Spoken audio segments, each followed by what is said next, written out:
नमस्कार दोस्तों, मैं नितेश आप सभी का स्वागत करता हूं आपके अपने YouTube चैनल स्टडी पॉइंट में।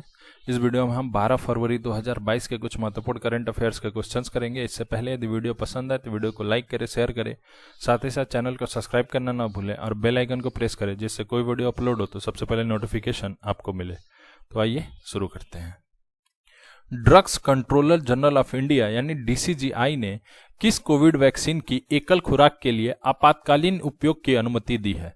तो देखो सर, जो drugs controller general of India DCGI ने आपातकालीन उपयोग की मंजूरी दी है वो दिया है सर स्पुतनिक लाइट को। ओके, देखो स्पुतनिक लाइट को बना कौन रहा है अपने यहाँ स्पुतनिक लाइट को भारत में बना रहा है डॉक्टर रेड्डीज लेबोरेटरी, जो कि है सर हैदराबाद बेस्ड कंपनी है सर। इसका हेडक्वार्टर कह सकते हो आप हैदराबाद बेस्ड कंपनी होगी डॉक्टर रेड्डीज लेबोरेटरी, जो कि बना रही है स्पुतनिक लाइट को। क्या इससे पहले हम कोई और वैक्सीन बनाए हैं? तो देखो सर, ये वही रशियन बेस्ड वैक्सीन है स्पुतनिक लाइट। इसका हमने एक यूज किया है स्पुतनिक वी हमारे ऑलरेडी लग रही है, जिसके 2 डोज लगाने होते थे। ओके, और ये जो स्पुतनिक लाइट है सर, इसका सिंगल डोज लगता है, ठीक है, जिसको आप यूनिवर्सल डोज बोल सकते हो, जो कि बूस्टर डोज लगना है ना। बूस्टर डोज जो हमारे हेल्थ वर्कर हैं, ये सब लोग हैं, इनको जो बूस्टर डोज लगना है वही यूनिवर्सल डोज हम स्पुतनिक लाइट अब लगा सकते हैं, जिसके लिए दिया है सर डीसीजीआई ने अनुमति। ओके, क्या ये विश्वसनीय है स्पुतनिक लाइट? तो बिल्कुल है सर। 30+ कंट्रीज अभी आज की डेट में इसको यूज कर रही हैं स्पुतनिक लाइट को। तो आप कह सकते हो सर कि अभी तक कोई साइड इफेक्ट नहीं है, तो एक विश्वसनीय वैक्सीन होगी ये भी स्पुतनिक लाइट भी। ओके, देखो बात करते हैं सर डीसीजीआई यानी अभी हमारे drugs controller general of India हैं कौन? तो ये हैं सर डॉक्टर वीजी सोमानी है हमारे डीसीजीआई यानी कि drugs controller general of India. Okay, और ये drugs controller general of India किसके अधीन काम करते हैं? तो ये काम करते हैं सर हमारे स्वास्थ्य मंत्रालय के अंतर्गत। और अभी हमारे स्वास्थ्य मंत्री कौन है? ये हैं मनसुख मांडविया, ये हैं अभी हमारे स्वास्थ्य मंत्री। चक्रवात बदसिराई हाल ही में किस द्वीप राष्ट्र से टकराया? तो देखो सर, ये जो चक्रवात बदसिराई है ये टकराया है मेडागास्कर से। ओके, तो मेडागास्कर की कैपिटल कहाँ है? मेडागास्कर की अगर हम कैपिटल राजधानी की बात करें तो मेडागास्कर की राजधानी है अंतानानारिवो है सर मेडागास्कर की राजधानी। और ये जो बदसिराई तूफान है इसकी स्पीड कितनी थी? तो ये थी सर 235 किलोमीटर प्रति घंटा, यानी 235 किलोमीटर प्रति घंटा की गति से हवाएं चली हैं सर बदसिराई तो चक्रवात में। ओके, देखो मेडागास्कर में इससे पहले भी एक चक्रवात आया हुआ है जिसका नाम है आना, जिसको बोलते हैं सर साइक्लोन आना। ठीक है, तो साइक्लोन आना भी आ चुका है कहाँ पे? मेडागास्कर में, जिसकी राजधानी है सर अंतनानारिवो। ओके, किस केंद्रीय मंत्री ने मिशन कर्मयोगी के क्षमता निर्माण के लोक प्रशासन में नवाचार कार्यक्रम का उद्घाटन किया? देखो पहले बात समझो सर, मिशन कर्मयोगी क्या है? देखो मिशन कर्मयोगी ये है जो हमारे आईएएस अफसर हैं उनके क्षमता निर्माण के लिए ये शुरू किया गया था सर 2 सितंबर 2020 को, यानी 2 सितंबर 2020 को शुरू किया गया था मिशन कर्मयोगी। ठीक है, लॉन्च हुआ था। देखो इसमें क्या हुआ था ना, जो हमारे आईएएस ऑफिसर्स हैं उनके क्षमता निर्माण के लिए, उनके कार्य करने की क्षमता को और बढ़ाने के लिए और उनको एडवांस बनाने के लिए शुरू किया गया था मिशन कर्मयोगी। ठीक है, उसी में अब लॉन्च किया गया है लोक प्रशासन में नवाचार कार्यक्रम। इसी के तहत मिशन कर्मयोगी के तहत, जिसको बोल सकते हो आप innovation in public administration programme launch किया गया सर इसी मिशन कर्मयोगी के तहत, जिसे लॉन्च करा है सर डॉक्टर जितेंद्र सिंह ने। ओके, नए सेल्सफोर्स ग्लोबल इंडेक्स के अनुसार कौन सा देश डिजिटल स्किल रेडीनेस में सबसे आगे है? तो देखो सर, डिजिटल स्किल रेडीनेस में सबसे आगे है सेल्सफोर्स ग्लोबल इंडेक्स के अनुसार अपना भारत यानी इंडिया। देखो ये टोटल सर्वे कितनी कंट्रीज का हुआ? इस सर्वे में टोटल 19 देश थे सर, 19 कंट्रीज थी, जिसमें से भारत को बताया गया डिजिटल स्किल रेडीनेस में सबसे नंबर 1। भारत का स्कोर कितना रहा? भारत का स्कोर रहा सर 63 आउट ऑफ 100। ओके, देखो ये सेल्सफोर्स जो ग्लोबल इंडेक्स है, जो सेल्सफोर्स है इसके मालिक कौन है? तो देखो सर, जो सेल्सफोर्स के मालिक है सेल्सफोर्स के, वो हैं मार्क बेनियफ। और मार्क बेनियफ, आपको हैरानी होगी, ये ऑनर भी हैं सर टाइम मैगजीन के। जो टाइम मैगजीन आप सुनते हो ना सर, टाइम मैगजीन के ऑनर भी है सर मार्क बेनियफ। ओके, अच्छा, जो ये सेल्सफोर्स है इसका जो इंडिया वाला ब्रांच है उसका चेयरमैन कौन है? तो जो सेल्सफोर्स का इंडिया वाला ब्रांच है इसकी चेयरमैन है सर अरुधंती भट्टाचार्य। अरुंधति भट्टाचार्य। और अरुंधति भट्टाचार्य कौन है? अरुंधति भट्टाचार्य है सर एसबीआई के पूर्व चेयरमैन। एसबीआई के पूर्व चेयरमैन है सर अरुंधति भट्टाचार्य, जो कि है सेल्सफोर्स इंडिया की चेयरमैन अभी हाल में। ओके, इनके देखो अरुंधति भट्टाचार्य का पूछा जा सकता है सर इनकी आत्मकथा है उसका क्या नाम है? तो अरुंधति भट्टाचार्य की आत्मकथा का नाम है सर इंडोमिटेबल। इंडोमिटेबल, तो ये भी ध्यान रखना सर, इंडोमिटेबल है सर आत्मकथा अरुंधति भट्टाचार्य की, जो कि रह चुके हैं एसबीआई के पूर्व। और सीडेक किस क्षेत्र में उभरती प्रौद्योगिकियों के नवाचार और उपयोग का पता लगाने के लिए सहयोग करेंगे? तो देखो बात हो रही है सर सिडबी की। सिडबी क्या है? सिडबी है sir small industry development bank of India, small industry development bank of India. और सीडेक की बात हो रही है। सीडेक क्या है सर? सीडेक है centre for development advance computing. ठीक है, centre for development advance computing. ये दोनों मिलके जो हमारे नवाचार का उपयोग करने का पता लगा रहे हैं, ये किस क्षेत्र में कर रहे हैं सर? ये कर रहे हैं साइबर सुरक्षा यानी साइबर सिक्योरिटी को लेके। ओके, बात हो रही है सर सिडबी की। तो अभी सिडबी के चेयरमैन कौन है? सिडबी के चेयरमैन है sir S Raman. S Raman साहब है सिडबी के चेयरमैन। सिडबी का हेडक्वार्टर है सर लखनऊ में। लखनऊ में है सर सिडबी का हेडक्वार्टर। सीडेक, तो सीडेक का अभी हेडक्वार्टर कहाँ है? सीडेक का हेडक्वार्टर है सर पुणे में। सीडेक अभी न्यूज में था। क्यों न्यूज में था सर? सीडेक ने एक डिजाइन किया है एक सुपर कंप्यूटर जिसका नाम है परम प्रवेगा। परम प्रवेगा, ठीक है, ये सुपर कंप्यूटर डिजाइन किया है सर सीडेक ने, जो कि कहाँ लगा है? ये लगा है IISc बेंगलोर में, यानी Indian institute of science Bangalore में। ओके, देखो भारत में एक नेशनल साइबर फॉरेंसिक लेबोरेटरी भी खुली है। नेशनल साइबर फॉरेंसिक लेबोरेटरी भी खुली है सर। ये कहाँ खुली है? ये खुली है हैदराबाद में। ये भी आपको पता होना चाहिए। एशिया का पहला शहतूत जीवाश्म हाल ही में किस भारतीय राज्य में खोजा गया है?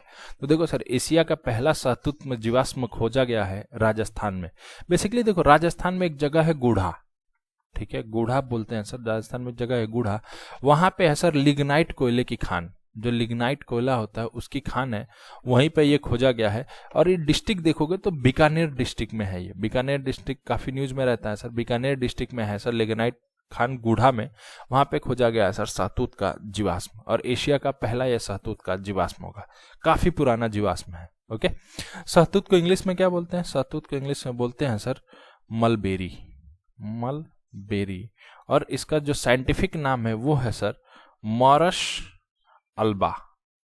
मॉरस अल्बा ये है सर इसका वैज्ञानिक नाम शहतूत का। तो पूछा जा सकता है सर वैज्ञानिक नाम शहतूत का, तो ये है सर मॉरस अल्बा। बात हो रही है सर राजस्थान की। तो राजस्थान में योजनाएं हैं जैसे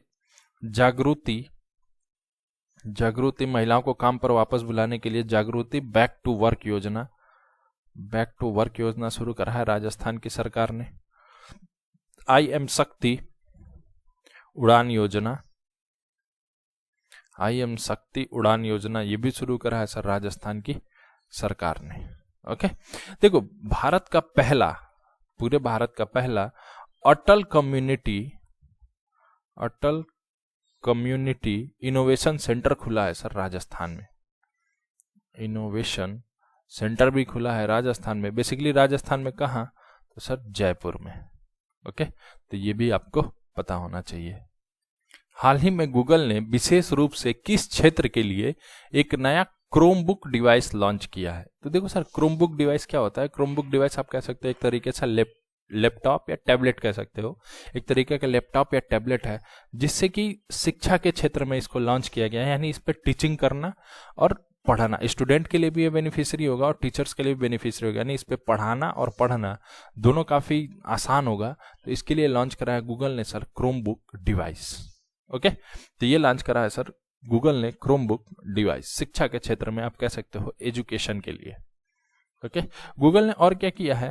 तो गूगल ने एक ऐप स्केल एकेडमी भी लॉन्च किया है। ऐप स्केल एकेडमी भी लॉन्च किया है सर, किसके साथ मिलके? तो गूगल और जो हमारा मिटी मंत्रालय है इन्होंने मिलकर लॉन्च करा है सर ऐप स्केल एकेडमी। ठीक है, इसके साथ ही गूगल ने $1 अरब का निवेश किया है भारती एयरटेल में। जो भारतीय एयरटेल कंपनी है सर, इसमें किया है $1 अरब का निवेश गूगल ने। नासा ने किस वर्ष प्रशांत महासागर में इंटरनेशनल स्पेस स्टेशन को डी ऑर्बिट करने की घोषणा की है? तो देखो सर, जो इंटरनेशनल स्पेस स्टेशन है इसको डी ऑर्बिट किया जाएगा कहाँ पे? प्रशांत महासागर में। कब होगा सर? ये होगा जनवरी 2031 में, जनवरी 2031 में होगा सर डी ऑर्बिट, जो इंटरनेशनल स्पेस स्टेशन है। ये जो इंटरनेशनल स्पेस स्टेशन, इसको बनाया किसने था? तो देखो सर, इंटरनेशनल स्पेस स्टेशन को बनाया था 5 कंट्रीज ने मिलके। कौन कौन सी? यूएसए, ये यूएसए की जो स्पेस एजेंसी है नासा ये थी, कनाडा की स्पेस एजेंसी थी, ठीक है, सीएसए जिसको बोलते हैं कनाडा स्पेस एजेंसी, जैक्सा थी जापान की स्पेस एजेंसी, रशिया की थी स्पेस एजेंसी, और यूरोप की स्पेस एजेंसी जिसको बोलते हैं यूरोपियन स्पेस एजेंसी, तो यूरोप की स्पेस एजेंसी। इन सब 5 कंट्रीज ने मिलकर बनाया था सर इंटरनेशनल स्पेस स्टेशन को, जिसको डी ऑर्बिट किया जाएगा 2031 जनवरी में। ओके, नासा की बात हो रही है सर, तो अभी हाल ही में एक न्यूज में था James Webb telescope. James Webb telescope ये किसने बनाया है? तो ये भी बनाया है सर नासा ने। ये भी ध्यान रखना, जेम्स वेब टेलीस्कोप भी किसका है सर? नासा का है। अच्छा, अभी नासा के चेयरमैन कौन है? तो नासा के चेयरमैन है sir bill Nelson. Bill Nelson होंगे सर नासा के चेयरमैन। कर्नाटक के कबीर के रूप में किसे जाना जाता था जिनका हाल ही में निधन हो गया? तो देखो सर, कर्नाटक के कबीर के रूप में जाना जाता था इब्राहिम सुतर को, जिनका हाल ही में निधन हो गया। बेसिकली आप कहोगे तो ये लोक गायक थे एक, और हिंदू मुस्लिम एकता के लिए काफी काम करा है सर इन्होंने। इनका हाल ही में निधन हो गया इब्राहिम सुतर, जिनको कहा जाता था सर कर्नाटक के कबीर। किस राज्य ने ओपन एयर क्लासरूम प्रोग्राम परम शिक्षालय शुरू किया है? तो देखो सर, ओपन एयर क्लासरूम मतलब जो क्लासरूम होगा पूरी तरह से चारों तरफ से खुला होगा, ये कहना है वहां की राज्य सरकार का। तो ये शुरू करा है सर पश्चिम बंगाल ने। ओके, देखो क्या है कि पश्चिम बंगाल की सरकार का कहना है जो स्कूल चारों तरफ से खुला होगा तो बच्चों का पढ़ने में मन लगेगा, इसके लिए शुरू करा है सर परम शिक्षालय पश्चिम बंगाल की सरकार ने। ठीक है, कक्षा 1 से 7 तक के लिए शुरू करा गया है। कक्षा 1 से 7 तक के बच्चे इसमें पढ़ेंगे खुले क्लासरूम में, जिसको बोला जा रहा है परम शिक्षालय।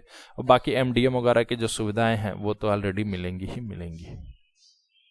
बीसीसीआई अध्यक्ष सौरव गांगुली ने हाल ही में किस राज्य में दुनिया के तीसरे सबसे बड़े क्रिकेट स्टेडियम की आधारशिला रखी? तो देखो सर, दुनिया का तीसरा सबसे बड़ा क्रिकेट स्टेडियम बनेगा राजस्थान में। और राजस्थान में कहां सर? राजस्थान की राजधानी जयपुर में। ठीक है, दुनिया का तीसरा सबसे बड़ा क्रिकेट स्टेडियम बनेगा। दुनिया का पहला सबसे बड़ा क्रिकेट स्टेडियम कौन सा है? ये है सर नरेंद्र मोदी स्टेडियम, जिसको पहले मोटेरा स्टेडियम बोलते थे, मोटेरा स्टेडियम, अब बोलते हैं नरेंद्र मोदी स्टेडियम। ये कहाँ है? ये है सर अहमदाबाद में। अहमदाबाद, इसकी कैपेसिटी है 1,32,000। ठीक है, तो 1,32,000 लोग बैठ सकते हैं एक साथ इस स्टेडियम में। ठीक है, दूसरे नंबर पे कौन है? दूसरे नंबर पे है sir Melbourne cricket ground. Melbourne cricket ground, MCG जिसको बोलते हैं सर, ये कहाँ है? ये है सर ऑस्ट्रेलिया में। तो दूसरा सबसे बड़ा, और तीसरा बन रहा है सर जयपुर में। देखो, मेलबर्न क्रिकेट ग्राउंड में पहला जो टेस्ट मैच हुआ था ना, पहला टेस्ट मैच वो मेलबर्न क्रिकेट ग्राउंड में ही हुआ था। किसके किसके बीच हुआ था? ये हुआ था सर ऑस्ट्रेलिया और इंग्लैंड के बीच में। ऑस्ट्रेलिया और इंग्लैंड में खेला था 1877 में पहला cricket match Melbourne cricket ground में, टेस्ट मैच। ओके, पुरानी कारों के लिए मोटर बीमा प्रदान करने के लिए किस बीमा कंपनी ने कार्स 24 के साथ एक समझौते पर हस्ताक्षर किए हैं? तो देखो सर, कार्स 24 के साथ जो बीमा कंपनी हस्ताक्षर करी है मोटर बीमा की, वो है सर कोटक महिंद्रा। देखो, भारत में जो पुरानी कारों का है ना, कार्स 24 हो गया, ओला हो गया, OLX हो गया कार, तो ये सारी चीज़ों का मार्केट बहुत ज़्यादा है। मार्केट कैपिटलाइजेशन सेकेंड हैंड कारों का बहुत ज़्यादा है सर, इसलिए अभी इसमें बीमा कंपनीज भी आ रही हैं। तो अभी कार्स 24 के साथ बीमा कंपनी ने जो समझौता किया है वो किया है कोटक महिंद्रा ने। तो इस वीडियो में इतना ही। वीडियो पसंद आए तो वीडियो को लाइक करें, शेयर करें, साथ ही साथ चैनल को सब्सक्राइब करना ना भूलें और बेल आइकन को प्रेस करें, जिससे कोई वीडियो अपलोड हो तो सबसे पहले नोटिफिकेशन आपको मिले। जय हिंद।